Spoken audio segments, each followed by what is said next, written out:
சமீப காலங்களாக தமிழக அரசு எந்தவிதமான சட்ட ரீதியான போராட்டங்களுக்கு, ஜனநாயக ரீதியான போராட்டங்களுக்கு கடுமையான அடக்குமுறைகளை கையாள்வது என்பது அவர்கள் கடைபிடிக்கின்ற ஒரு வழியாக இருக்கிறது. அமலாக்கத்துறையினுடைய 1000 கோடி ரூபாய் ஊழல் நடந்திருப்பதற்கான ஒரு அறிவிக்கையை வெளியிட்டதற்கு பின்பாக பாரதிய ஜனதா கட்சியின் சார்பில் நேற்று ஆர்ப்பாட்டம் அறிவிக்கப்பட்டிருந்தது. கட்சியினுடைய அத்தனை தலைவர்களும் கட்சியினுடைய தொண்டர்களோடு ஆர்ப்பாட்ட இடத்திற்கு செல்வதற்கு முன்னாகவே ஆர்ப்பாட்ட இடத்துக்கு போய் அதுக்கப்புறம் அரெஸ்ட் பண்றது அப்படிங்கறது ஒரு வழக்கமான நடைமுறை பார்க்கிறோம். ஆனால் ஆர்ப்பாட்டத்திற்கு செல்வதற்கு முன்பாகவே வீட்டிலேயே வைத்து தலைவர்களை கைது செய்வது, ஒரு சில முக்கிய நிர்வாகிகளை கைது செய்வது, ஆர்ப்பாட்ட இடத்திற்கு செல்வதற்கு முன்பாகவே இடையிலே வழிமறித்து தலைவர்களை கைது செய்வது என்பதெல்லாம் புதிதாக திமுக அரசு எதிர்க்கட்சிகளை அச்சுறுத்துவதற்கு செய்கின்ற முயற்சியாக நாங்கள் பார்க்கிறோம்.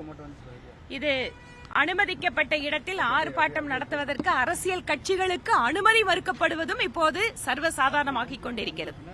நாட்கள் செல்ல செல்ல திமுக அரசுக்கு மக்கள் மீது இருக்கின்ற கோபம், கொந்தளிப்பு, வெறுப்பு இவற்றையெல்லாம் ஒரு அரசியல் கட்சியாக பிரதிபலிப்பதற்கான வாய்ப்புகளை முற்றிலுமாக அழித்தொழிப்பதற்கு திமுக அரசு முயற்சி செய்கிறது. நேற்று கூட பல்வேறு தலைவர்கள் பாதி வழியிலேயே அவர்களுடைய வாகனத்தில் இருந்தெல்லாம் கைது செய்யப்பட்டார்கள். நேற்று மாலை வழக்கமாக 6 மணிக்கு பின்பாக பெண்கள் போலீஸ் கஸ்டடியில் இருக்கிறதை பற்றி தெளிவான வழிகாட்டுதல்கள் எல்லாம் இருந்த போதிலும் கூட வேண்டுமென்றே காவல்துறை மிக நீண்ட நேரம் கைது செய்யப்பட்ட பெண்களை எல்லாம் காத்திருக்க வைத்து, அடைத்து வைத்து, அவர்களுக்கு சட்ட ரீதியான பாதுகாப்பு விஷயங்களை கூட ஏற்பாடு செய்யாமல் விட்டிருக்கிறார்கள். நானும் அந்த நேற்று வரைக்கும் 7 மணிக்கு மேலதான் எங்களையுமே ரிலீஸ் பண்ணாங்க. அதுல ஒரு சிலருக்கெல்லாம் கடுமையான உடல்நலக் குறைவெல்லாம் ஏற்பட்டிருக்கு.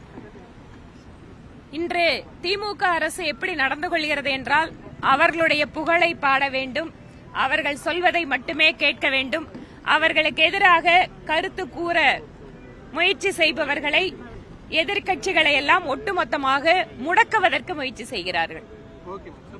நாடாளுமன்றத்தில் திமுக வெளிநடப்பு செஞ்சிருக்காங்க. தொகுதி மறுவரை குறித்து விவாதிக்க கனிமொழி அவர்கள் நோட்டீஸ் வழங்கியிருக்காங்க. அதுக்கு அனுமதிக்கலன்னு சொல்லி இன்னைக்கு வெளிநடப்பு செஞ்சிருக்காங்க. நான் 2 விதமான விஷயமா உங்களை பாக்குறேன், உங்ககிட்ட அதை சொல்லணும்னு விரும்புறேன்.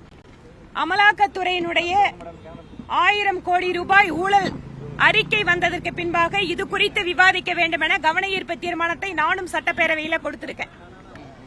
இதுவரைக்கும் அந்த விவாதம் எடுத்துக் கொள்ளப்படல. ஆனால் தொகுதி மறுவரையறை என்பது தெளிவாக மத்திய உள்துறை அமைச்சர் கூறியிருந்தார். அந்த மாதிரி எந்த ஒரு திட்டங்களையும் அரசு முன்வைக்கவில்லை.